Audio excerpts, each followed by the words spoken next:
So one of the things that people always worry about with intermittent fasting is that they've been told that they'll go into starvation mode. What this means is that it's where your basal metabolic rate, that is the energy that you expend for your organs, your liver, your heart, your brain, goes down. So if you normally, for example, burn 2,000 calories a day, then under this sort of starvation mode, you might go down to 1,500 calories a day. And what this means is that you may feel very cold, you may feel tired, you may feel lethargic. And this is what they refer to as starvation mode. And this is one of the main reasons people tell you not to fast. Unfortunately, this isn't true. So when you look at studies of fasting, what happens to the body is completely different. The body switches fuel sources, and instead of burning the food, it burns the food that's been stored away in your body. In fact, that's what it's there for.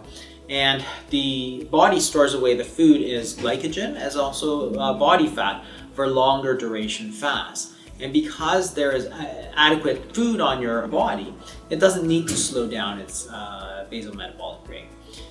Ironically, what you do see this sort of starvation mode or this shutdown of your metabolism is when you try to chronically restrict your calories. So we know that if you simply reduce your calories by 500 calories a day, you will eventually slow down the output of your calories, that is the calories out will decrease. So if you try to chronically restrict your calories, then you likely will go into this basal metabolic rate slowdown or starvation mode. Fasting, on the other hand, the difference is that with fasting, you make these changes in your hormones that allow you to access the stores of food on your body, that is the body fat and the glycogen. And this is a normal process. It happens every day. When you eat, you store energy. When you don't eat, you pull the food energy back out.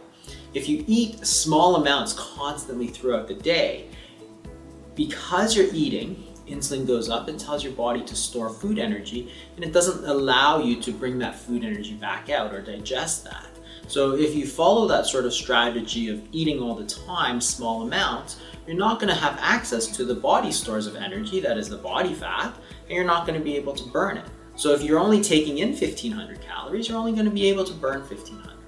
And that's one of the reasons that intermittent fasting, or lengthening the amount of time that you spend not eating, which allows those hormonal changes for you to access the body fat and the energy that's stored on your body. The other major concern that people have is that they're going to burn muscle. And this has been promoted in lots of different places, but again, it simply is not true.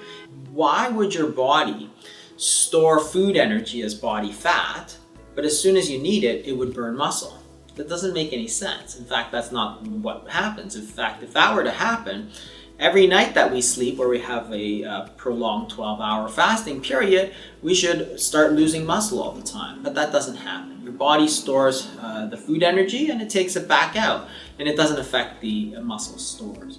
And the other thing that people don't look at is that when you don't eat, your growth hormone goes up, so that when you eat again, your body will build up those necessary proteins that it needs. So in fact, what you're doing is breaking down old sort of junky protein and rebuilding with new protein. So it's in fact a renewal process. So if you look at studies, there's been several studies of intermittent fasting or alternate daily fasting, where people eat for one day and don't eat for the next day.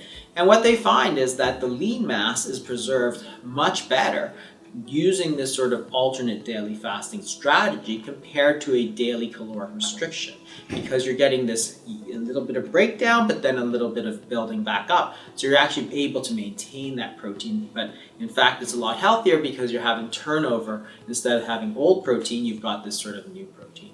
So those two main myths, which is starvation mode, metabolic rate slowdown, and number two, burning muscles, they don't actually hold up.